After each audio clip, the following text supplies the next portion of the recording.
All right, I'm sorry, I have to disappoint you.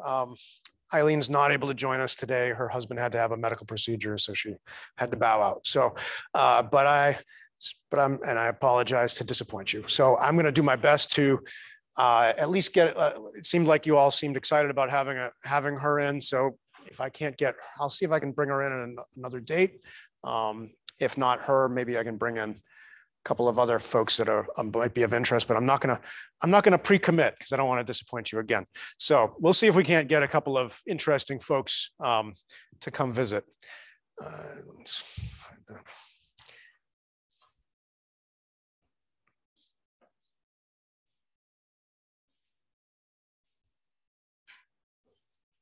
Okay, I want to make a point before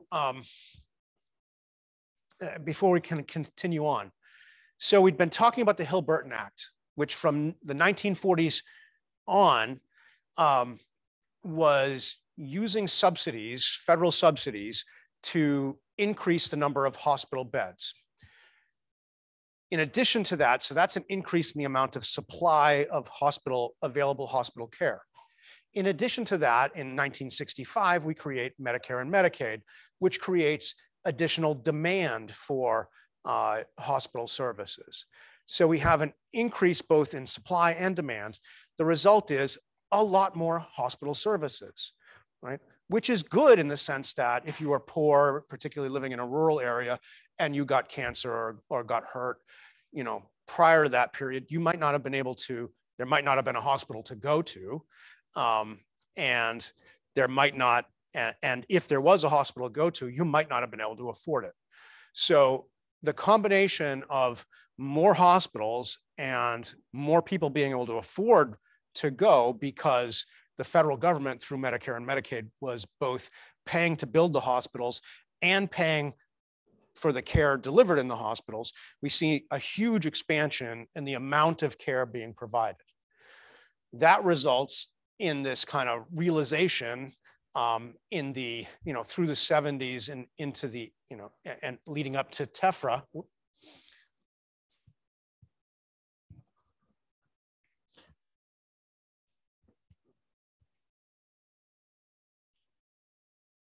And leading up to TEFRA, the Tax Equity and Fiscal Responsibility Act of 1982, which is the law that introduces PPS. Right? And the reason we introduce PPS is because we say, oh my goodness, we're spending so much money on healthcare. What a surprise, right? We've been subsidizing the building of additional healthcare facilities, and we've been providing people with, significant subsidies through government insurance, right? So what is, insurance, Medicare effectively reduces the cost of seeing physicians, reduces the cost of being hospitalized. So you want to use more of it. Whenever you subsidize something, people will use more of it. If you reduce the price of something, people will buy more of it, right? If New Hampshire, so here's grind a little bit of an axe here. UNH has some of the highest in-state tuition in the country. Right? Has always had it since I was a kid. UNH has some of the highest in-state tuition in the country. Why? Because the state government doesn't subsidize UNH, but by a tiny little margin. It's like 4% of the budget. Go to Texas. Texas dramatically subsidizes their college system, such that in-state tuition is in Texas is like half of what it is in New Hampshire, right? What does that generate? Well, a lot more people would be willing to go to the University of Texas for half the cost of, right? The demand for going to college in Texas is going to be a lot higher than the demand to go to college in New Hampshire is, if the cost of going to college is a lot less.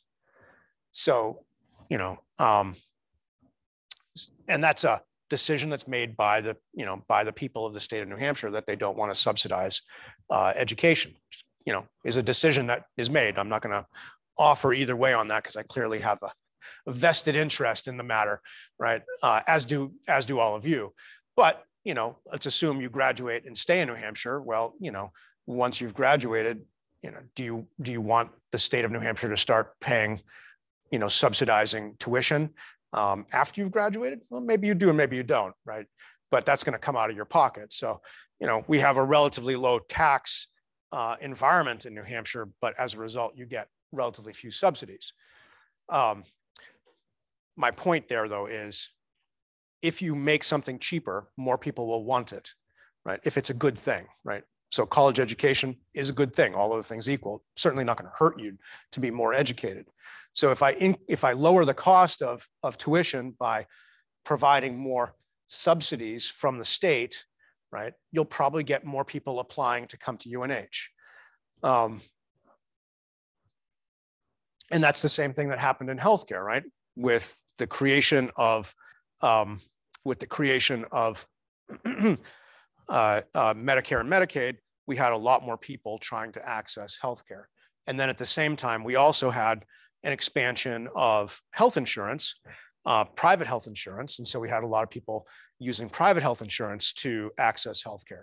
Now, all that's happening in the context of the United States was becoming way richer than it was, right? So this period that your great-grandparents, I would say your grandparents, but your grandparents are like my age, maybe a little bit older, but right, like your great-grandparents who were maybe born in the early, teens, maybe of the 20th century, so 1915, 1920, right? They saw this incredible enrichment in the United States over their lifetime. So assuming they lived 75 years, if you were born in 1915 and lived to 1990, you saw things like indoor plumbing, right? When you were born, you probably used an outhouse. By the time you died, you had hot and cold running water. When you were born, you probably didn't have electricity. You probably had, if you wanted to stay up at night and read a book, you lit a candle or you had a kerosene lamp, right? By the time you died, you had, electricity was so common that the cost of electricity is almost nothing, right? When you were born, most people still were riding around in horses or walking everywhere. By the time you died, right, everybody has not one, but 2 or 3 automobiles, right? Unless you live in downtown Boston. When you were born, I'm trying to remember when the first flight, manned flight was with the Wright brothers, but when you were born, nobody was like flying across the, jetting back and forth to Europe. By the time you died, you could jet across Europe for, I don't know, back and forth to Europe for say $500, right? Which in 1990, let's say that less than that in 1990, that's maybe, a week's wages for an average worker, right? When you were born, you would have had to take a steamship, right, across the sea, and it would have taken you a week, and it would have cost you probably $10,000, right, or the equivalent thereof. So all these things are changing in a way that people who were born in the early 20th century, who lived through the 20th century to see things, things like air travel, automobile, electrification, plumbing become commonplace, right? All those things. We are incredibly richer than we were 100 years ago. I mean, it's almost unfathomable. Never mind all the advances that we've talked about, like, antibiotics, where if you got an infection in your leg in 1920, we would have cut your leg off. Today it'd be just like, go to the pharmacy and pick up some pills, and it'll cost you $10, right? That's dollars. You have to think not just in terms of dollars, but what your dollars will actually buy, right? So on the one hand, the federal government, so coming back to our lecture, on the one hand, the federal government is providing these services, and we are becoming so much richer than we were, right? From the end of World War II, which is when the Hill-Burton Act was passed, through the 80s, the gains in wealth and well-being in the United States were just, if you live through them, they're unfathomable, right? The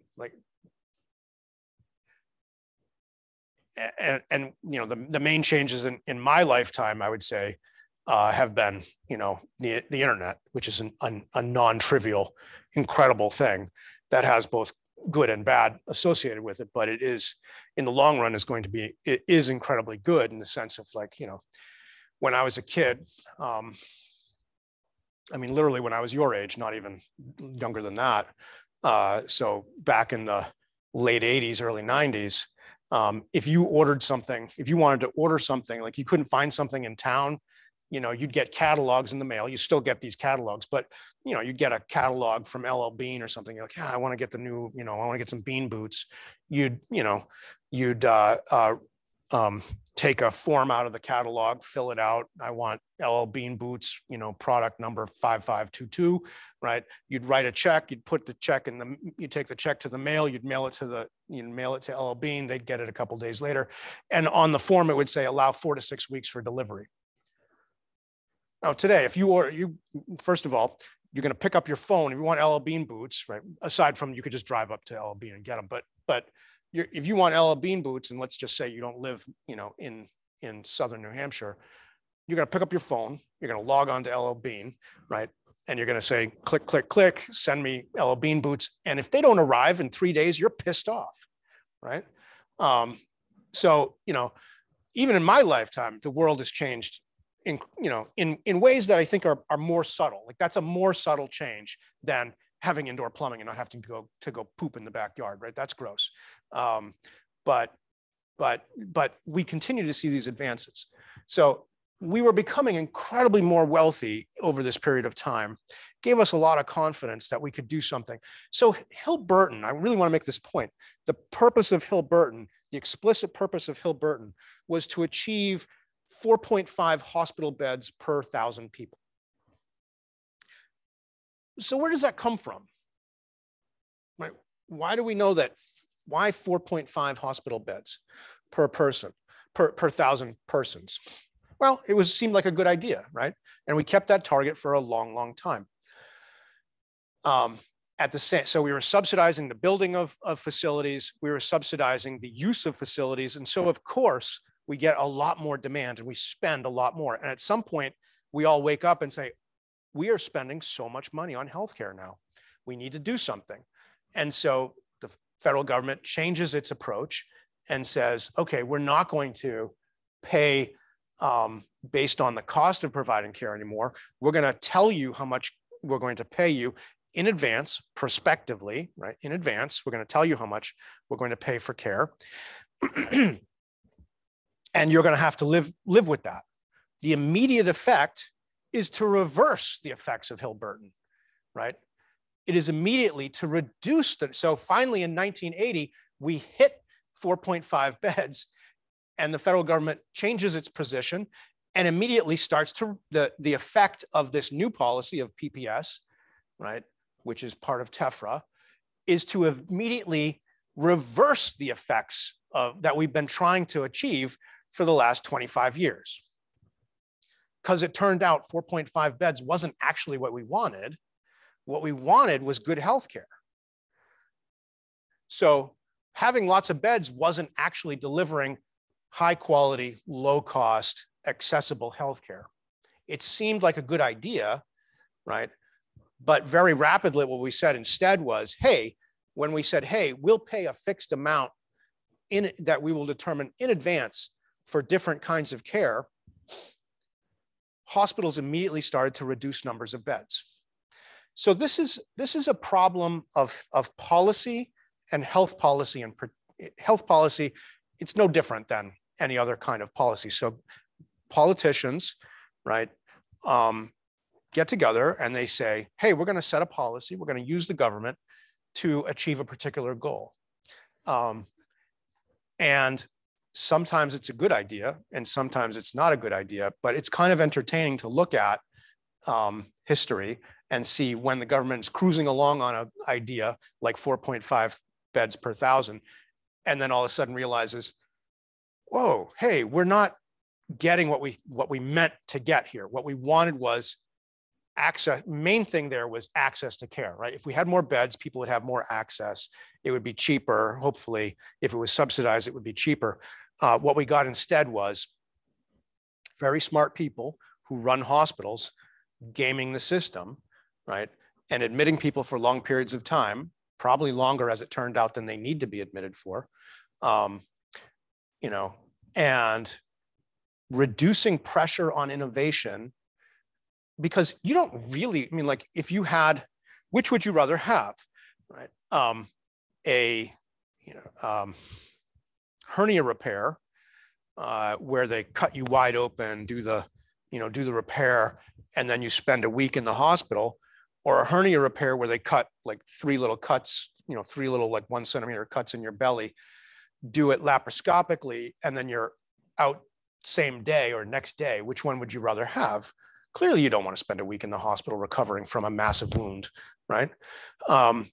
But when we provide an incentive, when we structure the incentives around cost and reimbursing the cost of care, and we provide subsidies to provide more opportunities to provide this care in this way where it has long hospital stays that you actually don't want, right? You don't actually want to be in the hospital for that long.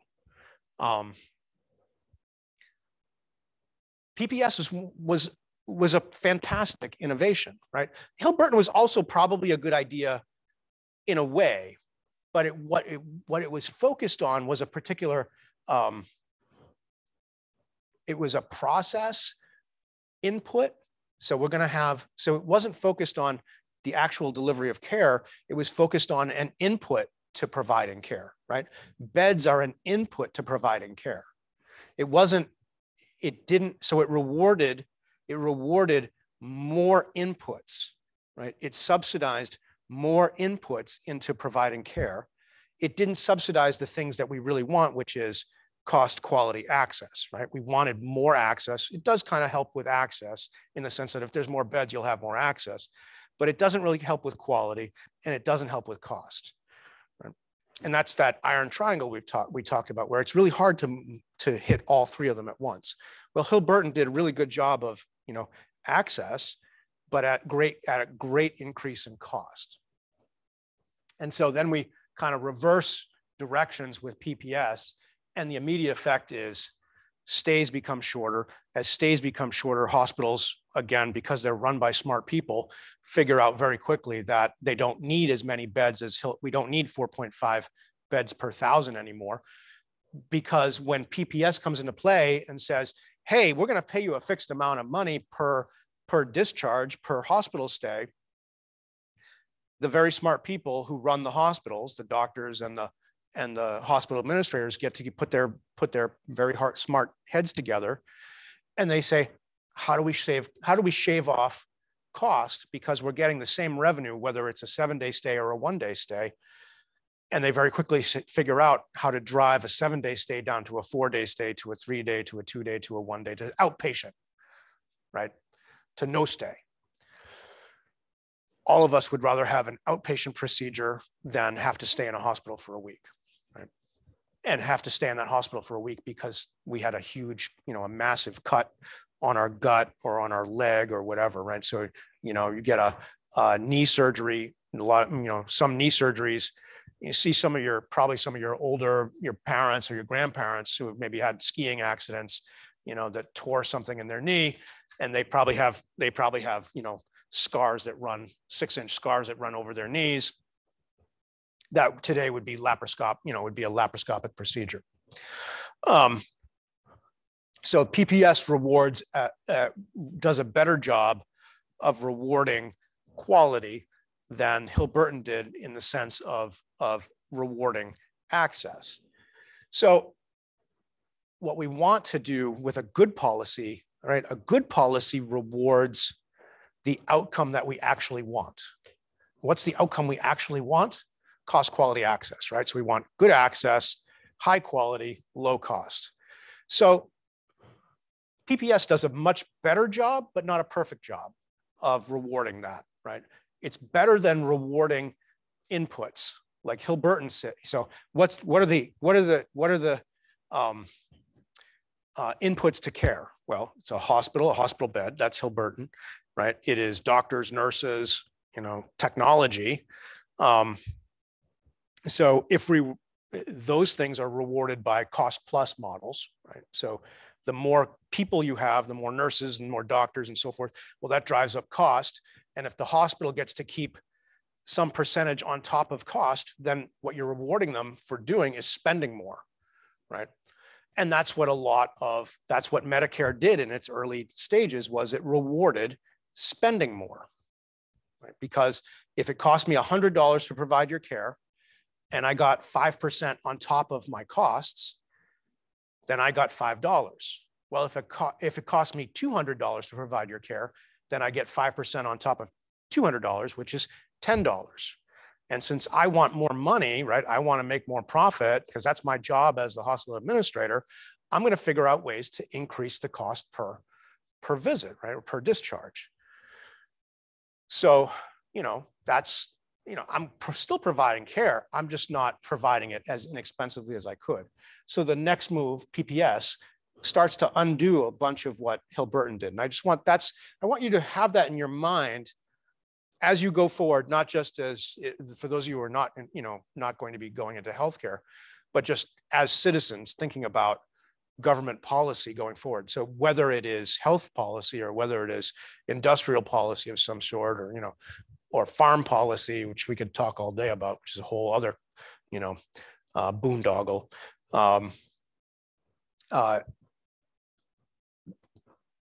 It's not that easy for the government to structure incentives that are effective. And the other thing is, in the meantime, right, you've got all the players who are involved in the marketplace who are also looking at these laws saying, you as an individual, me as an individual, if I wasn't involved in healthcare, but like maybe if I worked for, I don't know, I work for an automobile company or something, or if you work for, a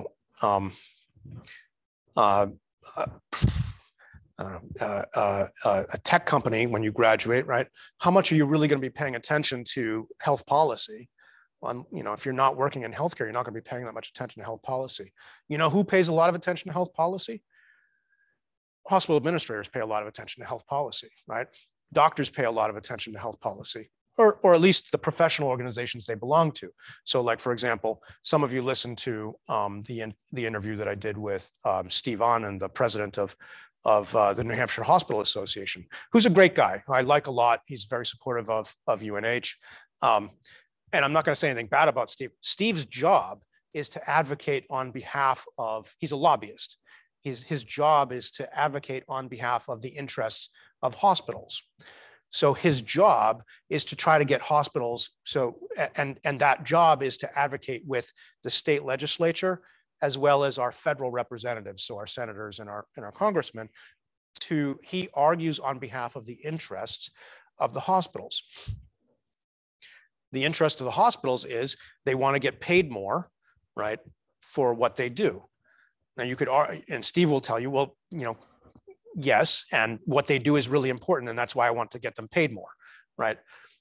But and I agree with him in principle, right? But there are also a whole bunch of other things that we'd like to spend our tax money on, like subsidizing UNH tuition, for example, right?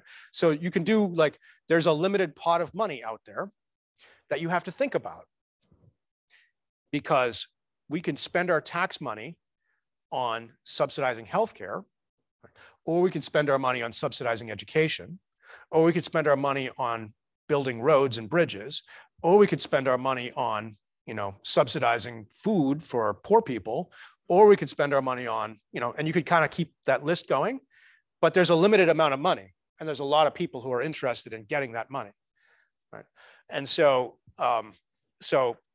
when it comes to changes in policy like this, guys like Steve Anand, and setting Steve aside, organizations like the New Hampshire Hospital Association, the Massachusetts Hospital Association, the American Hospital Association, the American Medical Association, the American Nurses Association, and so on and so on. All these organizations are very interested in health policy, and they get very engaged in lobbying our representatives to try to get them to write laws that will be more favorable to their constituents, right?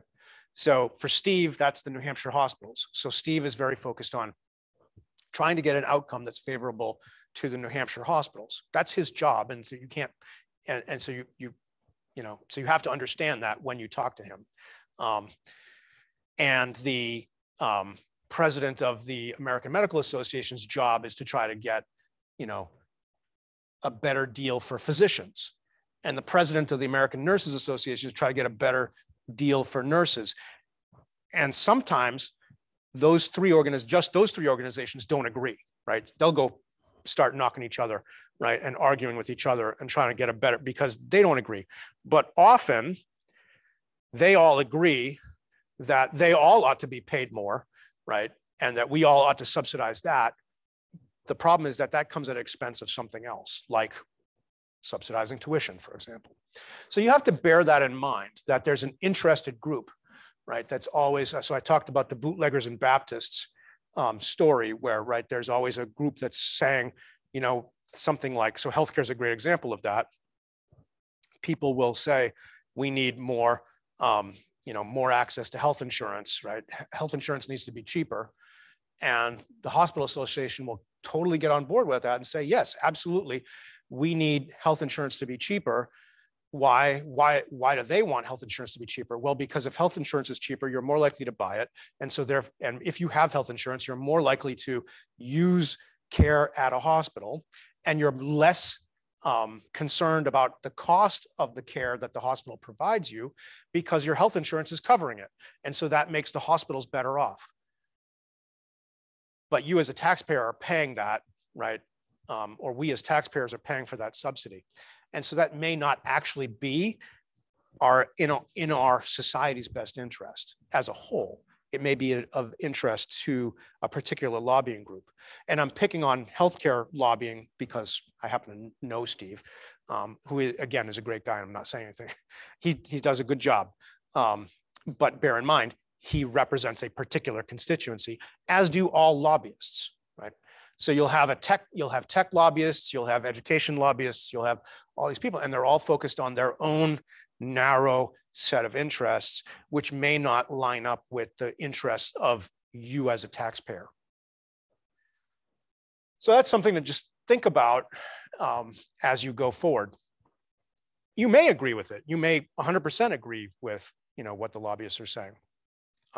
But I guarantee you, if you look closely enough at all of the bills that are being voted on by Congress, you'll find something in there that you don't agree with, right? That's the nature of democracy too, right? There's nothing wrong with that per se, right? Democracy is a big, messy mud wrestling event, right? That goes on all the time, right? And it's a better way to do things in general. All right, so I just want to kind of come back to that because I think it's an interesting thing to see the federal government putting a ton of billions of dollars into building hospitals and then doing basically a 180 to reverse that effect that they had been putting into place. And so, we've talked about in previous chapters, we talked about misallocation of physicians. Well, Hill-Burton really resulted in a misallocation of hospital beds, right? There were more hospital beds in places that didn't need them and not enough hospital beds in places that did need them, right? And that was the result of government subsidies going out kind of willy-nilly to say, well, we want 4.5 beds per 1,000 people. And it didn't matter if we actually needed 4.5 beds or not. And oh, by the way, as it turns out, we don't need 4.5 beds per person if we implement better quality care, right? So those examples of shifting from open surgeries to laparoscopic surgeries allow us to reduce the number of beds. But when you pay for beds, there's no incentive to look for ways to reduce the bed occupancy rate, right? When you pay for the number of beds, there's no incentive for surgeons to try to figure out, well, how do I do surgery that reduces the length of stay? When you change the reimbursement such that the length of stay is no longer connected or reducing length of stay results in the surgeon making more money, then you suddenly find surgeons looking for ways to reduce the length of stay, which is better for all of us. All right, so here's some statistics that you need to be familiar with if you're going to talk health policy. So the first one is licensed beds. So if you look at a hospital, or if you talk to a hospital executive, they'll toss around numbers like we have 350 licensed beds. So I think that's about the number that like Catholic Medical Center is licensed for, is like 350 licensed beds. So they're licensed means they, the state has approved them being able to have up to 350 beds. So the licensed number of beds is the maximum number of beds that a hospital can have. That's the number, kind of the top end that they're allowed to have. Now, staffed beds, the difference between licensed beds and staffed beds is licensed beds is the top limit that you can have. But most hospitals are licensed for more beds than they staff. So CMC may be licensed for 350 beds, but it may only staff 200 beds, which I think is about where they're at. So and what does that mean? They have nurses on hand to monitor patients in up to 200 beds. So why more licensed beds than staff beds? Well, one of them is history, right? Hill-Burton, we built hospitals under Hill-Burton that have a lot more beds than we need with 2022 style healthcare. So that's one reason we have hospitals that are licensed with more beds than they actually use. Hospitals will only staff the number of beds that they can profitably use. So if I'm licensed for 350 beds, but I have an average daily census, right, which is the number of patients who are going to stay overnight in my hospital. If I have an average daily census of 200 people in my building at any given time, why would I staff 350 beds? I would have a whole bunch of very expensive nurses standing around looking at empty beds, and I don't want to pay for that. So typically, we'll see the number of staffed beds aligns more closely with the average daily census. Occupancy rate, right, is the average percent of the staffed beds filled with a patient staying overnight. So daily census is the actual number of patients in the building, and occupancy rate is the average daily census divided by the number of staffed beds. So if I have 200 beds, 200 staffed beds, and I have 180, a census of 180, I have an occupancy rate of 180 divided by 200 would be 90%, right? So I have a 90% occupancy rate. If I have 180 patients in the building, right, spending the night, and I have 200 staffed beds, 180 divided by 200 is 90% occupancy. Discharges is the number of patients actually discharged from a hospital. And if you die, you're discharged. If you're born in the hospital, you're discharged, but you're not admitted. So we count discharges. We prefer to count discharges if you're looking for, some way to quantify the number of patients that a hospital cares for. And then we've been talking a lot about length of stay. So the average length of stay is the average number of nights that patients stay in your hospital. So if you are, and there's some important rules with that, if you are a critical access hospital, which we're going to talk about different kinds of hospitals here in a minute, but if you're a critical access hospital, the example I like to use is my friend Mike Peterson up in Androscoggin Valley Hospital up in Berlin, right? That's a great example of, being licensed for more beds than they can actually use. Staffing beds as a critical access hospital, they're only allowed to have 25 staffed beds. So he's allowed to have up to 25 staffed beds, and his average length of stay has to be less than 3 days. Why? Well, because a critical access hospital gets special treatment under Medicare. They're still under that old cost plus arrangement. They get paid based on cost, and it's complicated. It's a complicated process, but they're not PPS hospitals. They're not paid based on the DRGs and the discharge. So that's an example where we use the average length of stay that has to be 3 days. That's a short stay hospital, right? So the purpose of a critical access hospital, it's supposed to be rural. It's supposed to be kind of isolated. It's supposed to be a kind of low-level secondary care facility. So it'll provide you some basic vanilla, basic surgeries, hernia repairs, ACL repairs, shoulder repairs, things like that, kind of these lower level things. And then if you are seriously ill,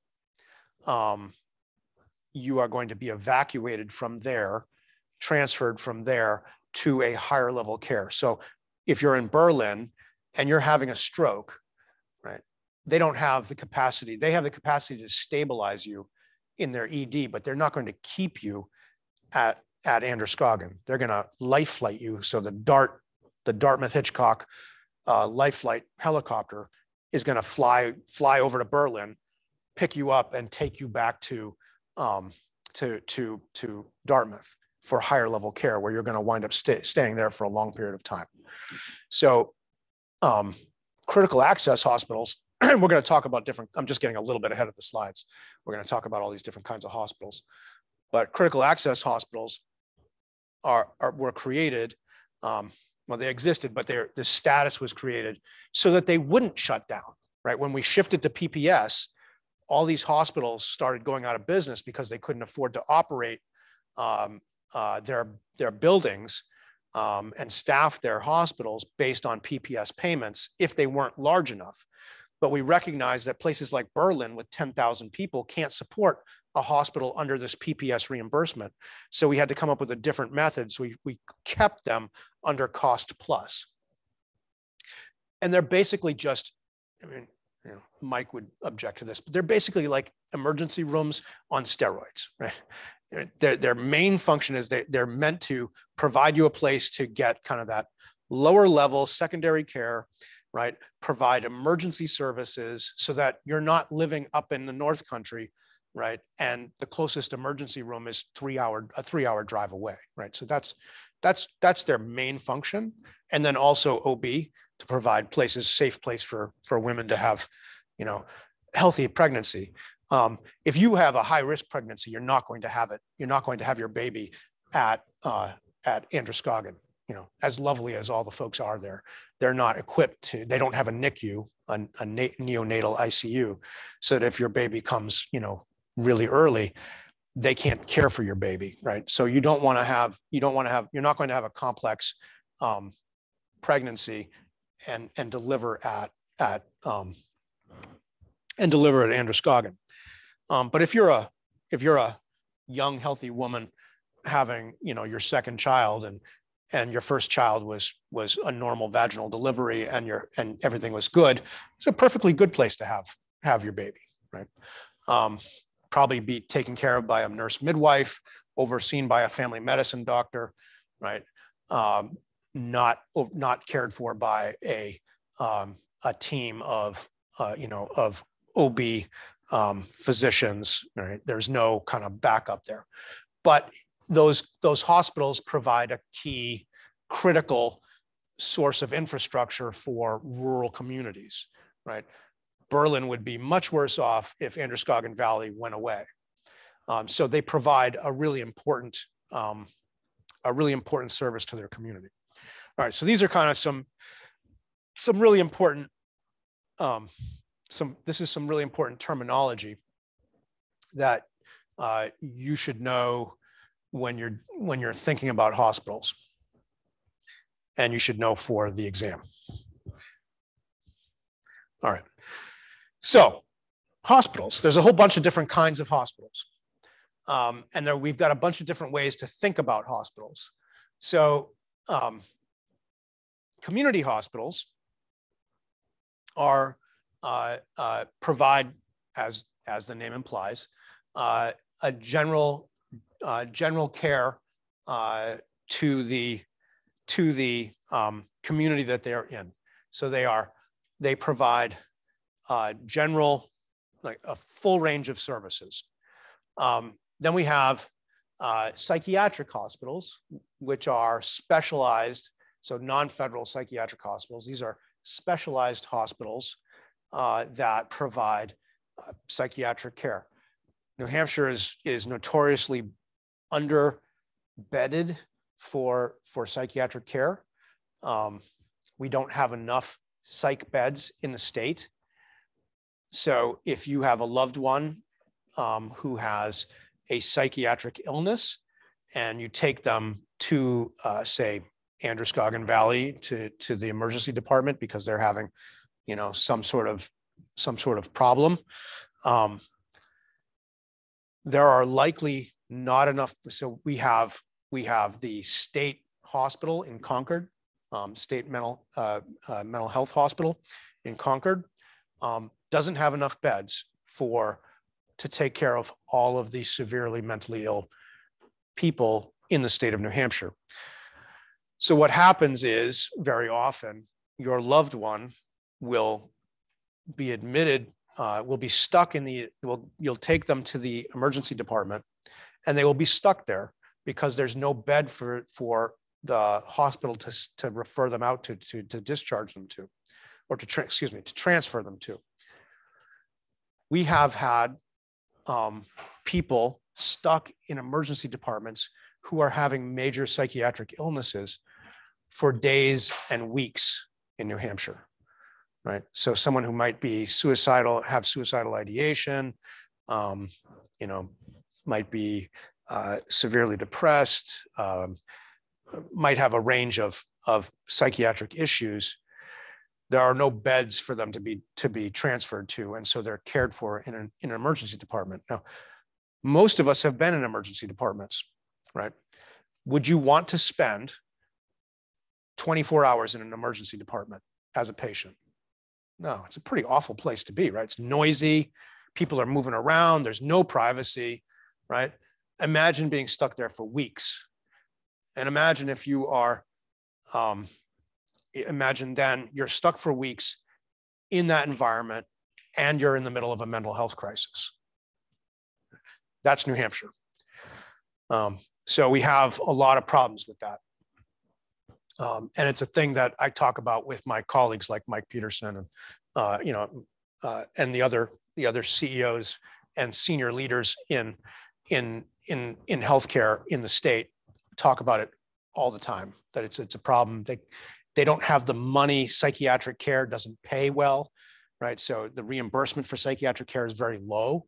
And that's really the reason why if reimbursement for psychiatric care was higher, people would build more psychiatric beds. The problem is that, guys like Mike Peterson have to run that hospital and they have to make enough money to keep the hospital afloat. And so they have limited abilities to provide that care because it doesn't get well reimbursed. So we do have psychiatric hospitals. Some psychiatric hospitals don't really provide significant medical care, right? So it's it looks more like a hotel than like a hospital. But it's not, right? So there's a bunch of safety things put into place. Then you have the federal government, right? Runs a bunch of hospitals. So in my career, I worked in 5 different military hospitals. That's part of the federal health system. We also have the VA, the Veterans Administration, runs a whole bunch of hospitals. The Public Health Service used to run hospitals. We have the federal prison system has healthcare organizations. The Bureau of Indian Affairs runs hospitals. So you have a whole number of federal hospitals. These are referred to as public hospitals, but the irony there is they're not open to the public. They're just funded by the public, right? And then you have some other ones, and this would include academic medical centers like Mass General, like Dartmouth-Hitchcock, where their mission is to train the next generation of medical professionals. So that's one way of kind of looking at them. Another way to look at them is their status. So we have and this is community hospitals. So another way to look at this, break down the community hospitals to say how many of them are non-government, not-for-profit. So like an Exeter hospital is a non-government, not-for-profit facility, right? A Catholic Medical Center, non-government, non-profit. How many are run by state and local governments? So relatively few. Most of them have been converted into nonprofits. And then you have investor-owned for-profit hospitals. So these are, again, for our area, Portsmouth Regional is owned by HCA. That's a for-profit hospital. Frisbee up in Rochester, owned by also by HCA. Parkland in Derry, also owned by HCA. So those are examples of investor-owned for-profit hospitals. If you're from the Haverhill area, Holy Family is owned by Steward, right? St. Elizabeth's is owned by Steward. Those are, Steward is another for-profit chain. So we have a mix of within community hospitals. So of the 5,000 community hospitals, roughly 60% of them are owned by, are not for profit. The others are a mix of for-profit and government run. This is a really interesting thing. We've talked a little bit about it. Once upon a time, not that long ago, most hospitals were independent. Most hospitals were a single organization. So, you know, Cheshire Medical Center, when I was growing up in Keene, was its own entity. It was an independent entity. It's now owned by Dartmouth Hitchcock. Right? It's part of the Dartmouth Hitchcock system. Wentworth Douglas, if you're from this area, I'm trying to think if you guys, I guess that happened. If you were like a senior, it happened. It was acquired while you were still here. Wentworth Douglas has been acquired by Mass General. So Wentworth Douglas used to be its own entity. Now it's part of the Mass General system. And if you're from the Boston area, you know, pretty much everything is either owned by Mass General Brigham or by Beth Israel Lahey, right? So what we've seen over the last 30 years, in particular, beginning with the PPS innovation, right, is it has become harder to run a hospital by itself, to be an independent entity running a hospital by yourself. Why? Because you stopped being compensated based on your costs and you started having to pay,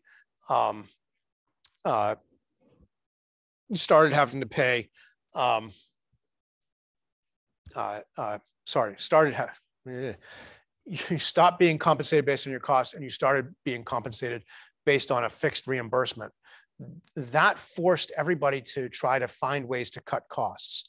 Well, one way to cut costs, right, is if I've got 3 hospitals and they're within reasonable driving distance of each other, one thing I can do is I could get them all into one big corporation, one big hospital corporation, and I could do purchasing centrally, right? So hospitals spend, you know, a third of their budget on pharmaceuticals, surgical supplies, and then all the other, you know, typical administrative papers and pencils and whatnot. But those, you know, a Wentworth Douglas will spend $100 million a year on supplies, most of which are pharmaceuticals. Well, if Wentworth Douglas can get together with Mass General, right, which it did, purchasing can be centralized with Mass General. And if Wentworth Douglas is negotiating with Moderna or Pfizer or, you know, some, you know, or Smith GlaxoSmithKline or some, you know, to purchase pharmaceuticals, if Wentworth Douglas is on its own trying to buy pharmaceuticals and negotiate with these big monster companies, the big monster companies are just basically like, yeah, here's the price, you know, pay it or don't pay it. We don't really care because you're so small and insignificant. We're not going to negotiate with you. You just take what we say. But if Wentworth Douglas becomes part of this gargantuan monster of Mass General Brigham, when Mass General Brigham purchasing manager calls up one of these pharmaceutical companies and says, yeah, I'm buying for basically all of, Massachusetts and Southern New Hampshire. What kind of deal can you give me? The pharmaceutical companies will say, okay, we'll negotiate with you, right? We will give you a better deal. So there's a lot of pressure in that sense that when you are looking to cut costs, being big enough to force suppliers to negotiate with you is a really valuable thing. So companies so that's a benefit. Another benefit is, how many of you guys have jobs? Okay. So how many of you, okay. So if you work for if you're not working for like a mom and pop company where the owner is your boss, chances are you're getting paid from, if you're working for like I don't know, Applebee's or something like that, right? Your pay is not coming from, from Dover, right? Where the Applebee's is. Your pay is coming from wherever Applebee's headquarters is, Wisconsin or something, right? So if you consolidate, let's say we bring together a bunch of hospitals, one thing you can do is you can consolidate a whole bunch of back office functions like payroll, right? The payroll people don't have to physically be in the building where the people are working. They can be someplace else. And not only that, we can consolidate 3 hospitals' payroll into one office. And running payroll for 1,000 people is not that much harder than running payroll for 300 people, right? Because most of it's computer operated anyway. So running payroll for a larger number, this is an example of what we call economies of scale.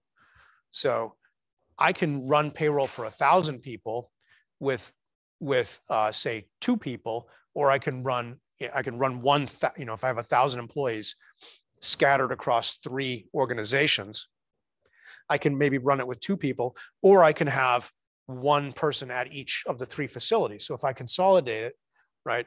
If I consolidate payroll down to one office, I can cut one of my payroll employees, and that saves me, in terms of running payroll, that cuts my cost by 1/3.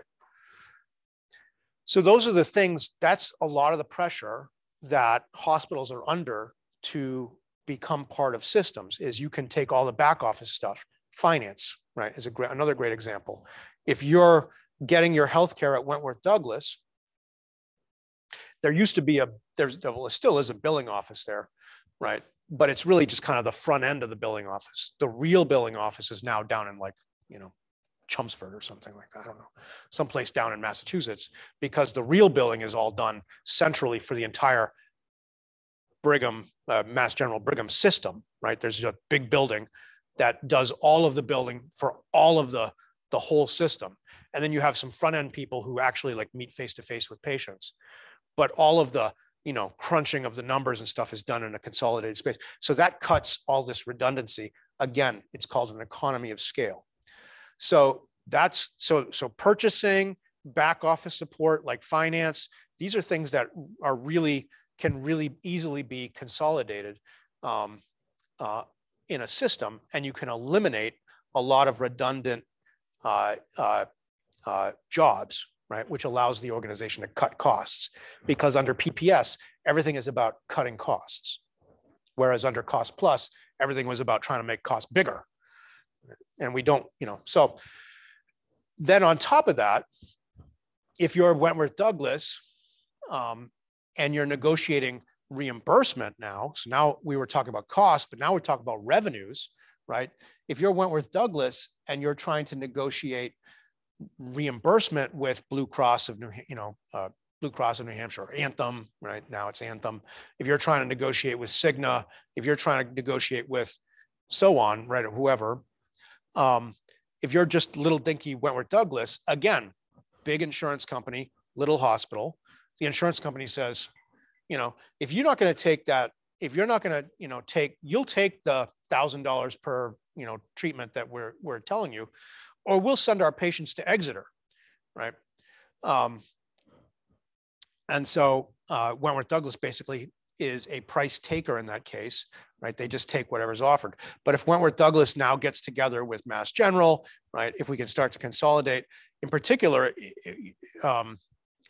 Exeter and Wentworth Douglas actually Exeter wanted to join with Wentworth Douglas and then we would have had one big organization, right, between Exeter and Wentworth. So it would have been this kind of, so there would have been less competition. So there's fewer places that, say if they were negotiating with Anthem and Anthem said, well, I'll just send them to Exeter. Well, now you can't send them to Exeter because Exeter is part of us. So, right. So there's less competition. So that allows them to drive up prices, get better reimbursement. But it also, if you're, Wentworth Douglas now part of Mass Gen's team now negotiates contracts on behalf of Wentworth Douglas with, all of the insurance companies. So you have, more power there as a larger entity. So it's a little bit of a war of scale. The insurance companies muscle the providers to try to get them to lower their prices. So the providers, if they're too small, don't have any ability to fight back. So they start to consolidate and get bigger so that they can fight back. Well, then the problem there is the insurance companies do the same thing. They start to consolidate, right? So that they can get bigger. So we have this kind of ratcheting up of a price war, if you will. I mean, it's not a war, but there is a lot of incentive to consolidate on both sides so that you can get better and better prices. So that's a big part of why you see this. Those are the main things that you see, why you see healthcare organizations coming together. Is on the cost side, there are opportunities to increase scale. Right? This is an important word, to achieve economies of scale. And on the revenue side, they have more negotiating power with their payers. Right. So it's really a two-sided thing. So this is why we're seeing so much consolidation of healthcare organizations. So some other facts: 2/3 of community hospitals are urban, 1/3 rural. The rural ones play an important role. This is a little bit of an eye chart. You guys have good eyes. You can probably see this pretty well. This is a map of all of the hospitals in New Hampshire. We have 26 hospitals, community hospitals. 13 of them are PPS hospitals and 13 are critical access. So the kind of green ones, right? This is Cheshire Medical Center, for example. The green ones are community hospitals that are under the PPS system. So they get paid that PPS rate. And the red ones are critical access hospitals. So they're the little tiny ones that are only allowed to have 25 beds, only allowed to have a 3-day average length of stay. And they're supposed to be geographically isolated. Typically in order to be a critical access hospital, you have to be the only hospital within 50 miles. But you can see that's not true for a number of these. So the governor can waive that distance requirement, but you have to be 25 or less beds, 3-day average length of stay, right? So Monadnock is down here, I think, right? 21, yep, Monadnock is down here. Where's my, Androscoggin I've been talking about is 15. Where is it? Way up there on the right side there, off by itself. Memorial Hospital number 20 is in North Conway. You guys go skiing up in North Conway at all? Anybody? Yeah. Okay. So Memorial Hospital, nice guy. Art Matheson runs Memorial Hospital. He's a former Army guy like me. Good guy. So this is the kind of the picture of our distribution of our hospitals. When I arrived here, so I started here in 2015 at UNH. When I arrived here, it was just a handful of hospitals were part of a system. Cheshire had become part of Dartmouth-Hitchcock, which is number 4, right? Cheshire had become part of Dartmouth-Hitchcock. Valley, number 25, is actually still independent. I think so. Cheshire and Dartmouth were as part of a system. Portsmouth was part, which is number 10, I believe. Yep, 10 is part of, was already part of HCA. Number 9, Parkland, was also part of HCA. And I want to say everybody else was independent. Like independent meaning they weren't part of a system, right? That has New Hampshire and the competitive structure of New Hampshire for hospitals has radically changed in the last 7 years since I've been here. So almost everybody was independent. Today, most of them are now part of a system. So this gives you some sense of, so this chart, I'll talk about that in a second, but these are just the PPS hospitals. So these are the larger hospitals that aren't restricted to 25 beds, right? So Dartmouth-Hitchcock is our only academic medical center and is a tertiary or quaternary care facility, right? It has 422 beds. It discharges 18,000 patients per year, right? They have 111,000 patient days, right? Their average length of stay is close to 6 days, which is a really long time in 2022 to be in a hospital, right? Well, this is probably 2021 data, but their occupancy rate is about 72%, right? They bring in, so this is in thousands, so they make $3 billion a year in revenue, right? So, so it's a big business, right? So let's see. So I just thought this would be interesting. So we talked about staff beds. So I was saying Catholic Medical Center. I think I said it was about 250. It's actually 261 is the number of staff beds. You know, and you can get a sense here. Wentworth Douglas, which I talk about a lot, has 118 staffed beds. So, so it's interesting data. I talked about critical access hospitals. Some of the other New Hampshire hospitals, so New Hampshire hospitals include the New Hampshire State Hospital, which is a psychiatric hospital, Hampstead Hospital, used to be a nonprofit psychiatric hospital. It has now been acquired by the state hospital, is going to become part of the state hospital system. Then we have some rehabilitation hospitals, which are long stay hospitals. So these are lower acuity, meaning you're not sick enough that you need to be in an acute care hospital. So like you're not sick enough to be at like a Dartmouth-Hitchcock, where you need intensive care, but you need a high enough level of care that you can't be discharged to a nursing home or discharged to home. You typically need at least 3 hours a day of rehabilitative care. So why would you be here? Well, a major function of rehab hospitals is if you are intubated long-term. If you're intubated briefly, you'll stay in an ICU in an acute care facility. But if you're going to be intubated for months, you know, they'll likely transfer you to, or forever, they'll transfer you to a rehabilitation hospital. If you've been in a major accident, you might get, you know, sent to a rehabilitation hospital. Sometimes if you have a brain injury, some of these larger rehabilitation hospitals will specialize in things like brain injuries, and you might might be evacuated directly to one of these, not one of these, but there are others in the country that are specialized for things like brain injury, and they'll actually be your first choice for care. And then we have on our chart, Manchester VA Medical Center is listed. This is a, you know, part of the VA system. It is a government entity. It's run by the federal government, but it's actually not really a hospital.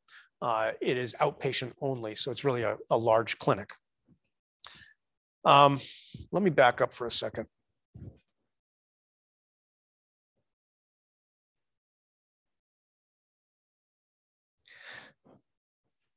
So going back to this chart,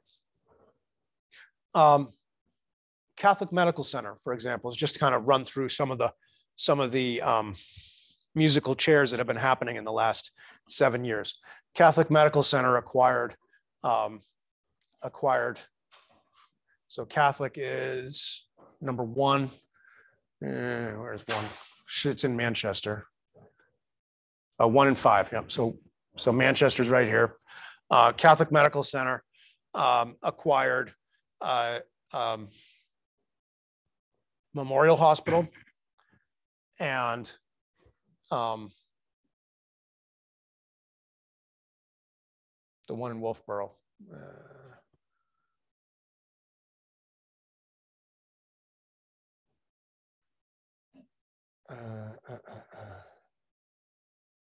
Not Monadnock, not Littleton. Why am I not seeing it?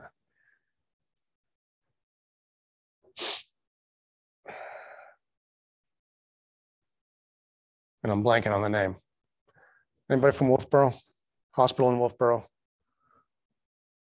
No, I don't. All right, whatever. They're now getting ready to merge with Dartmouth Hitchcock, number 4. So they're going to jump together with. So Dartmouth Hitchcock already had Cheshire. It also has.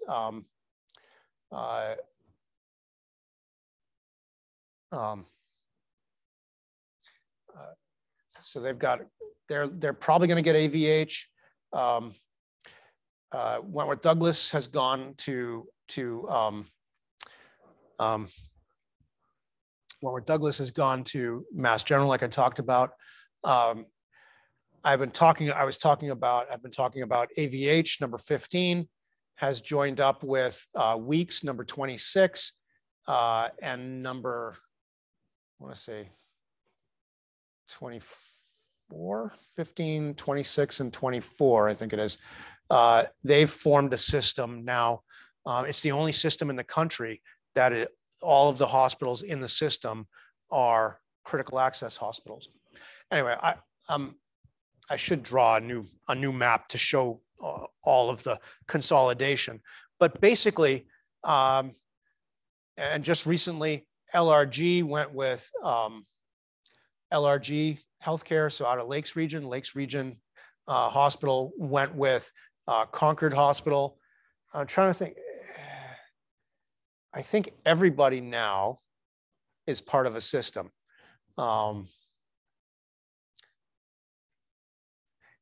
So when I first got here, most of the hospitals were still independent in New Hampshire. Now, almost all of them have consolidated into systems. So that's what we're seeing happening in the marketplace. All right.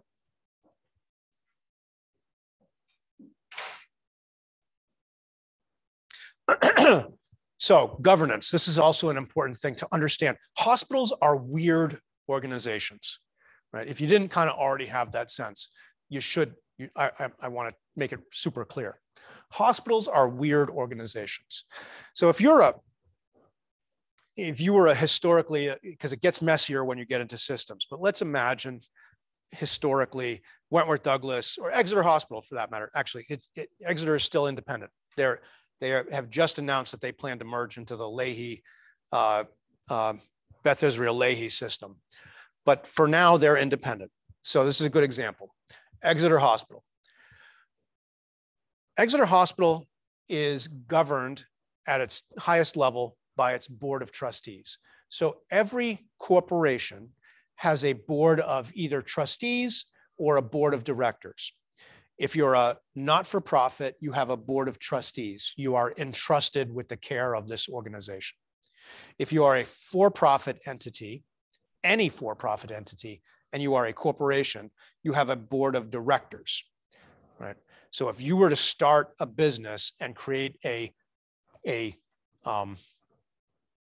what's called a C corporation, you would have to establish a board of directors, and you would be the board of directors. But for example, General Electric has a board of directors.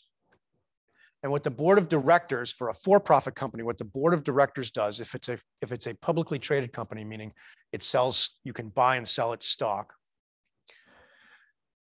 The for-profit board of directors for a for-profit company represents the interests of the shareholders for the company. So there might be 15 people in the board of directors, let's say. And General Electric, which might have millions of shareholders, right? The board of directors represents the interests of the millions of shareholders that own little bits of General Electric. And they make decisions about operating General Electric, the most important one being hiring and firing the CEO. So you have the board at the top who represent the owners of the organization. They hire and fire the CEO. In other words, they hire and fire management, right? So they determine management. So a normal corporation, you'd have a board of directors. They would hire and fire the CEO. The CEO then is responsible for operating the company, hiring and firing everybody else in the organization, right? A hospital, and for a nonprofit company, so I'm on the board of the Krempel Center, for example, which is a nonprofit entity in Portsmouth that provides community-based rehabilitative care for people with brain injuries. So I'm a trustee. I'm a member of the board of trustees for this organization. It's a small organization, but it does a lot of really good work. I'm on the board, and the board hires and fires the CEO, and then the CEO operates the organization. So I have a meeting this afternoon. We're having a subcommittee meeting for the organization, the program committee. The CEO will be there. Technically, I'm one of her many bosses, right? It's kind of fun. She's great. And some of you OT folks might get a chance to work at the Krempel Center, so maybe I'll see you around. So in that case, I, as a member of the board of trustees, represent the interests of the community, because there are no shareholders, there are no owners of a not-for-profit charitable organization. No one owns the Krempel Center, right? The Krempel Center is owned only kind of in this kind of vague way by the community. And so I, as a member of the board of trustees, represent the interests of the community. And it's my responsibility as a board member to work with the other board members to make sure that the organization is operated to serve the community in the way that it's supposed to provide the services, which is to people with acquired brain injury. So Exeter Hospital doesn't have investors. There are no shareholders of Exeter Hospital. Exeter Hospital is kind of owned in this vague way by the Seacoast community. Like if you live, in Durham, Rockingham County, more like if you live in like Stratham, Greenland, Newfields, you kind of own Exeter Hospital.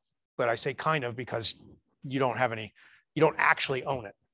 So there's a board of trustees, typically from the general area, that are meant to represent the interests of the kind of Rockingham community around Exeter Hospital, who are ultimately responsible for the operation of Exeter Hospital.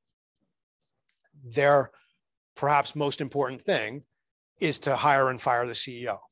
The CEO is a guy named Kevin Callahan, who's a great guy and a friend of UNH and of HMP in particular. And he's been the CEO, I want to say close to 40 years. So they haven't done a lot of hiring and firing. They've hired him and kept him for someone like 40 years. And he's done a great job. And then they generally set strategy. Now, here's the thing. Kevin, right, hires everybody else that works at the hospital that's employed by the hospital. That would include, the chief nursing officer. That includes the chief operating officer who runs all the day-to-day operations. It includes the finance guy. It includes, on and on and on. It includes all the way down to the LNAs and the dishwashers in the kitchen. But here's the weird thing. He doesn't hire and fire the surgeons that work in the organization. He doesn't hire and fire the family medicine doctors that admit patients to the organization.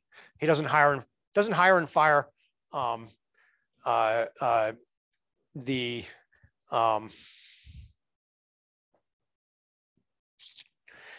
ED docs, right? So this is the weird thing. This is what makes it weird. This is what makes hospitals weird, is hospitals. Remember that metaphor that I've used of as hospital as doctor's workshop. The hospital CEO runs the workshop, right? But he doesn't decide, he or she, I'm thinking of Kevin, he doesn't decide which physicians get to practice in the organization and which don't. The medical staff is all the physicians. So if you're a physician in a hospital that has privileges, that's what we call it, you have privileges, so you get to use the workshop, right? Think of it that way. You have the privilege of getting to use the workshop. If you have privileges, which means you can admit patients to the hospital and then you can do things in the hospital. So you can admit a patient to the hospital and you can do surgery on them in that hospital. That's a privilege that's given to you by the hospital. But ironically, the CEO isn't the decide, like the CEO can't be like, no, you can't come in and do that. That is granted by the medical staff. So you have what's called an organized medical staff that decides which physicians can come into the hospital and do stuff. So they're not necessarily, they're not employed by the hospital. They're not under the control of the CEO. They organize into a medical executive committee. So there are a lot of there may be many physicians. I think Exeter's got 150 or so. They elect a medical executive committee. They elect a chief of staff or president of the medical staff. They organize a medical executive committee. And that organization, that medical executive committee decides and gives privileges to it recommends giving privileges to other various physicians that want to work in the hospital. They set programs in place about medical quality, medical procedures. They decide what kind of procedures are going to be done in the organization. They're really important. And it's a weird kind of separate entity within an entity. They can then, so, if Caroline was applying is a surgeon and she's like, I want to come to Exeter Hospital and do surgery at Exeter Hospital, she would apply to be part of the medical staff. They would review, there was an organization called the Credentials Committee, would review her credentials, make sure she actually has a medical degree. She actually went through a residency. She's not some crazy quack that, downloaded a degree off the internet. And then they would recommend to the Board of Trustees that she be admitted, that she be given privileges and that she be admitted to be part of the medical staff. So the board makes that decision. Now it makes that decision with a whole bunch of advice, right? They don't do the research, right? So this is what makes a hospital organization weird, is the people who have probably the most power are not actually employed by the organization itself, right? So that's kind of a weird thing. All right, last thoughts and we'll finish off here. I said hospitals have to have licensed beds. So you have to be licensed to be a hospital. And if you want to take Medicare and or Medicaid, which you can't function without today, because even well-off hospital like Exeter that we looked at takes like 40% of its revenue comes from Medicare. You have to be certified by the Department of Health and Human Services, which is the organization that runs Medicare and Medicaid. And you have to be certified to certain levels of quality and so forth. Well, you can either have the HHS do that, or you can pay an organization called the Joint Commission on Accreditation of Healthcare Organizations, now known as the Joint Commission, will come in, they'll send in a bunch of inspectors, they will look at how you provide care, and they will deem you as having met the requirements of HHS to participate in Medicare. So if you are a hospital administrator and the Joint Commission shows up at your door, which they will do without telling you, you just had you are about to have a bad day, right? Like you're not going home for dinner. It's not necessarily a bad day in the sense, like if everything's going well, everything's gonna be fine, but you're about to get, a colonoscopy without any anesthesia, right? It's a really unpleasant process. I've been through it a bunch of times. All right, yay, we're done. We'll see you, have a good weekend. Sorry I didn't get the guest speaker, and we will continue on next week.